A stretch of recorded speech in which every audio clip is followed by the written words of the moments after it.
Welcome to Missing Persons Archives, a channel dedicated to sharing real stories of those who vanished without a trace. Here, we explore the facts, the timelines, the investigations, and the unanswered questions behind each disappearance. These are more than cases. They are people, and every story deserves to be told.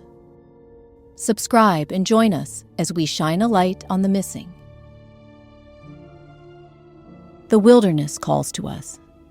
Whether you're seeking peace, adventure, or escape, there's something magnetic about the silence, the isolation, the raw beauty of the natural world.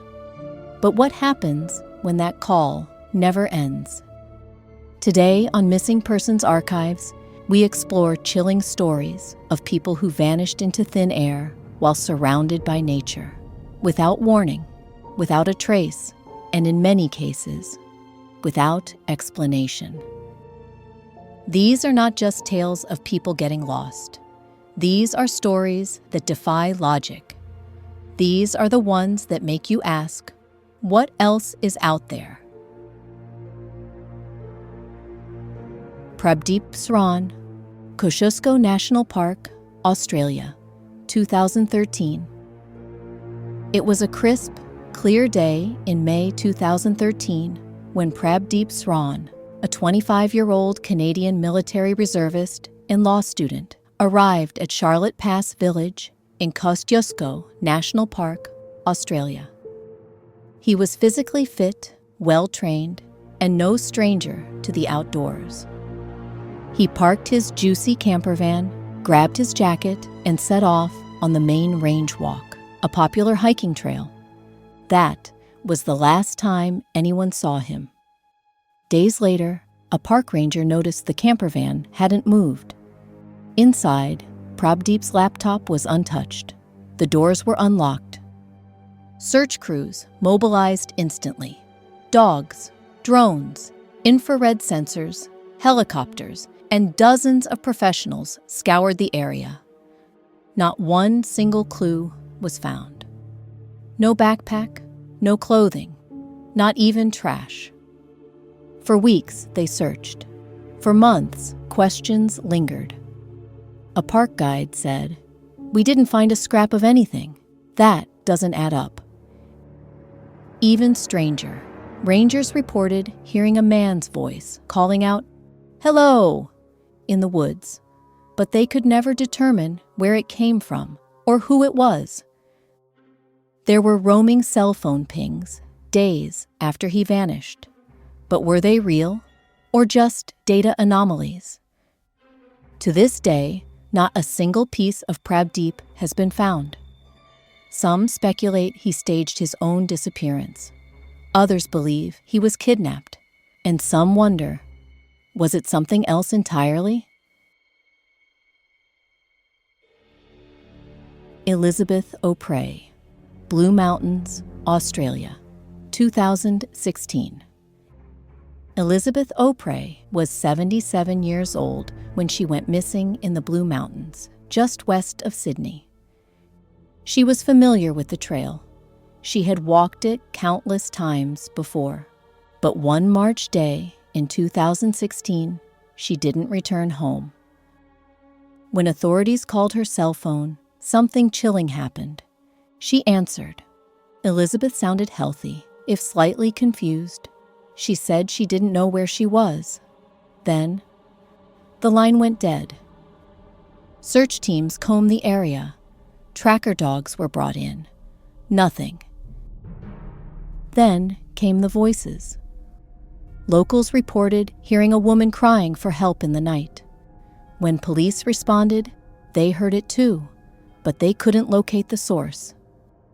Searchers ran into dead ends. The cries stopped. Silence returned. Elizabeth O'Prey was never found. Was it disorientation or something more unexplainable? Trenny Lynn Gibson, Great Smoky Mountains, USA, 1976. October 8, 1976. 16-year-old Trenny Gibson was on a school field trip with 40 classmates to Great Smoky Mountains National Park. The students broke into smaller hiking groups on the trail to Andrews Bald. Trenny was between them, not leading, not trailing, just part of the group, until she wasn't. At 3 p.m., it was noticed Trenny had vanished. No one saw her step off the path. No one saw her walk away. She was simply gone. She vanished on a crowded trail in broad daylight, surrounded by dozens of people, including hikers coming in the opposite direction. Despite an extensive search, no trace of Trenny has ever been found.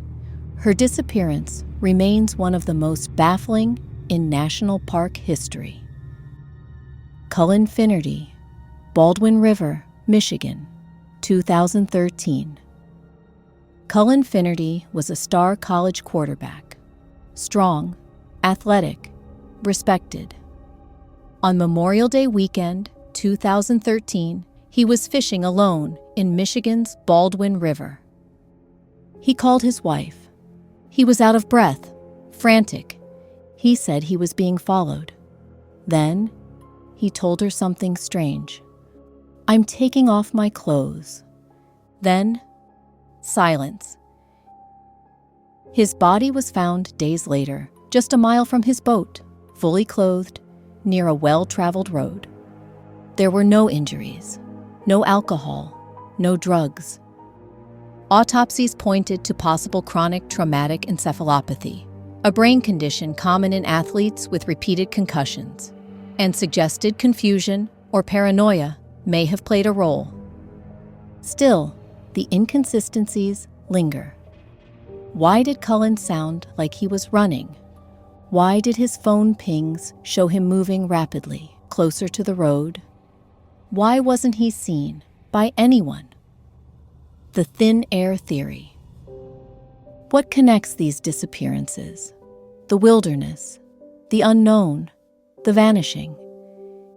In some of these cases, voices were heard, but no one could find the source. In others, people walked into populated areas and were never seen again. These aren't stories of people who got lost. These are events that defy explanation. Theories abound. Portals, disorientation, foul play, even the paranormal. But the truth is, we still don't know. So, what do you think? Are these just strange coincidences? Or is there something else lurking in the woods, on the trails, and in the places where the map fades to green? Let us know your thoughts in the comments below. And if you found this episode compelling, don't forget to like, share, and subscribe, because every missing person deserves to be remembered. This is Missing Persons Archives. Stay safe, stay aware, and never forget the missing.